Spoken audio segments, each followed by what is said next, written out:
Hey guys, welcome to our Las Vegas special. Today I'd like to talk about the Goddard Art Gallery found at several locations in Las Vegas, including the Miracle Mile shops at Planet Hollywood. This gallery hosts many wonderful artists, including Nano Lopez from Bogota, Colombia, who creates beautiful bronze sculptures. The result is an amazing spectacle of color, skill, and cultural appreciation. His animal sculptures, which have been lovingly referred to as his nanimals, are just breathtaking. Richard James Oliver, born in Wales, who now resides in Los Angeles, California, paints some amazing depictions of life captured in time. His work is very reminiscent of modern greats like Mark Ryden and older greats like Salvador Dali. His work includes pieces like The Guardian, Galleon, Static Balance, his rendition of James and the Giant Peach, and many others. We can't very well close out the Goddard Galleries without talking about Michael Goddard himself. He's been a Southern California resident since birth, and he manages to take us on a whimsical journey through his anthropomorphic characters that add an element of fun to unexpected scenarios. Before today, fine art was difficult to come by unless you had money. But now the era of accessible art runs rampant via limited edition prints, making art affordable to a broader range of collectors.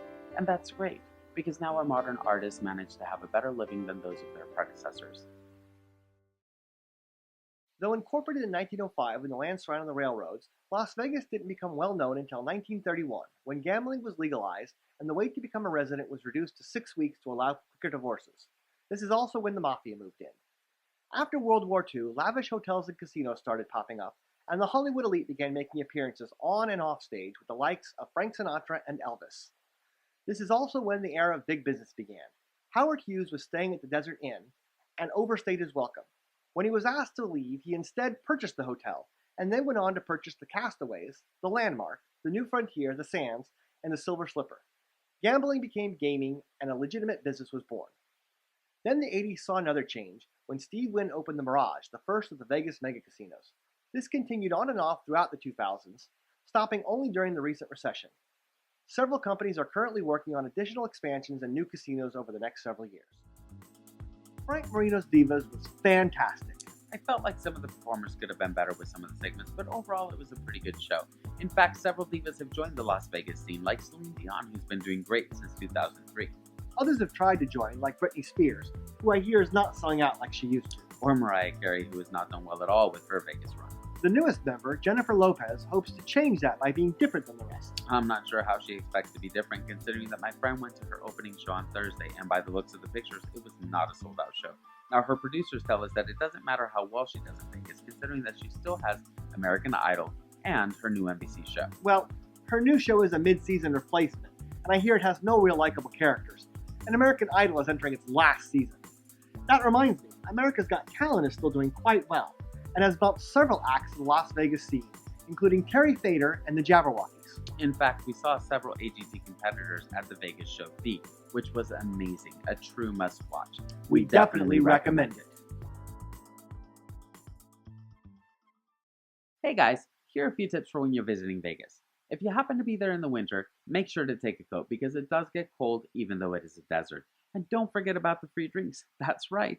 If you were sitting at a hotel gambling, you were entitled to free drinks, so call that waitress on over. And only take as much money as you are willing to lose because Vegas is not about winning, but it is about having a good time. Check all 3 points. You've got the Boulder Strip, the Las Vegas Strip, and Fremont, where it all began. And book all hotels and flights ahead of time to save as much money as possible. Some hotels allow for an early check-in, so don't be afraid to ask. And buffets, people, buffets, lots of delicious food, so please enjoy. And lastly, Fat Tuesdays, best drinks on the Strip. They are located in several places in Las Vegas, and they are just absolutely awesome, guys. Enjoy your time in Vegas. Smooth moves. So your friends invited you on a trip to Vegas. When purchasing your drinks, make sure the container is bigger than you are. If you plan on hitting the slot machines, remember to bring your car title with you for that extra infusion of cash. There are plenty of places to get a loan. When the street performers invite you to perform next to them, remember you can use your empty drink container to collect your tips. If all that walking the Strip leaves your feet tired, just jump in the fountain at the Bellagio. The jets will do wonders. They're on every hour, on the hour. If you need an inexpensive alternative to the buffets, walk the halls of any of the hotels and sample the delicious leftovers from the room service carts. But remember, when leaving Vegas, make sure all members of your party are accounted for. Not everything that happens in Vegas should stay in Vegas. Peafo does not endorse the information related to this segment and is not responsible for any consequences should you follow it. Yardstick drinks are excessive and should be avoided. Car titles should always be left at home. The Bellagio fountain is filled with recycled water from the sinks, tubs, and washing machines. You shouldn't eat the food from the room service carts as it may have been used for more than just eating. Welcome to the Nevada Minute. There's something in the trees.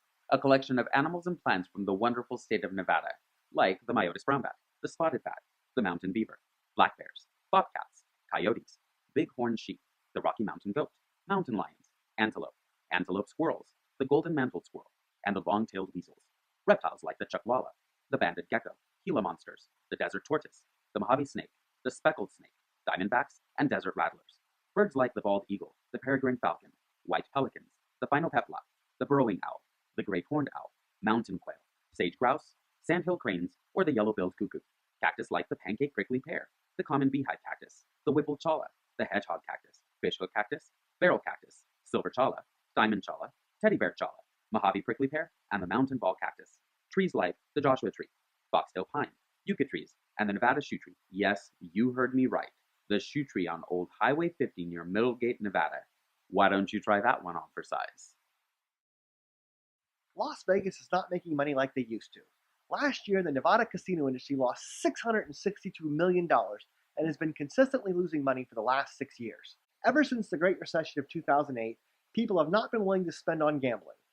Las Vegas is still making a ton of money, just on alcohol, food, shows, and especially hotel rooms, as more people are vacationing in Las Vegas than ever.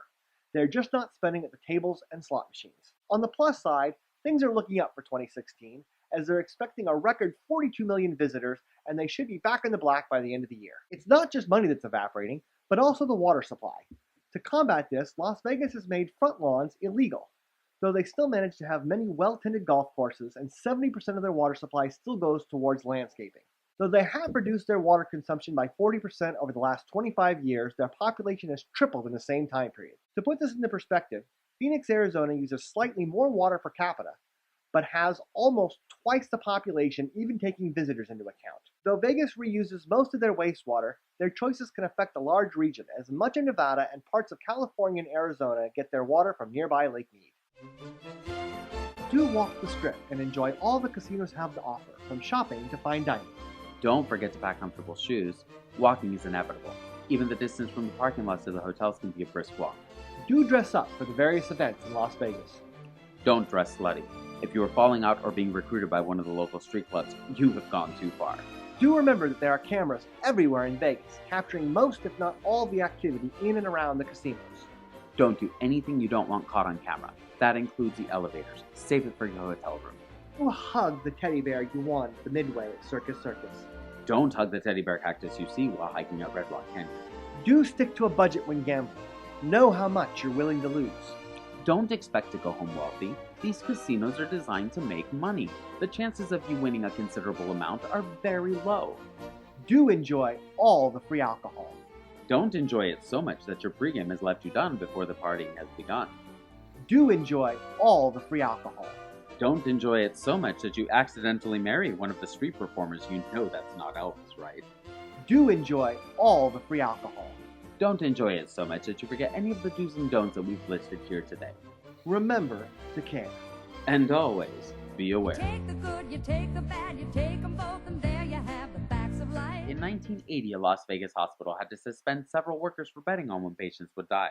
In fact, a nurse was even accused of having murdered a patient for a win. People will stop at nothing to satisfy an obsession. I guess not. In fact, Michael Jackson was set to build a 50-foot-tall moonwalking robot replica of himself to roam the Las Vegas desert. It was for a planned 2005 comeback tour. How do you live forever? Build a robot of yourself to take on your legacy. Sorry, Michael. Better luck next time. The Las Vegas Strip is the brightest on Earth when looked at from outer space. In fact, the electric bill for the Luxor Pyramid's shining light is $51 an hour. Mind you, that equates to over $14,000 a month, assuming they leave it on all night. That's crazy. Let's tack on my utility bill. I bet they wouldn't even notice. The Las Vegas Sphinx stands at 101 feet tall, making it larger than the original. If there's one thing to know about Vegas, it's they don't do anything in moderation. In fact, The Mirage Hotel's iconic golden windows are made with actual gold dust. That's it. Next time we go to Vegas, we're staying at the Mirage, and I'm bringing my window file. In some Asian cultures, the number 4 is considered to be bad luck. As such, many Las Vegas hotels have no floors with a number 4 in them. With 3,933 rooms, the Bellagio Hotel has more rooms than there are residents in actual Bellagio, Italy. And lastly, Las Vegas is considered the 9th Hawaiian island with the largest Hawaiian population outside of Hawaii.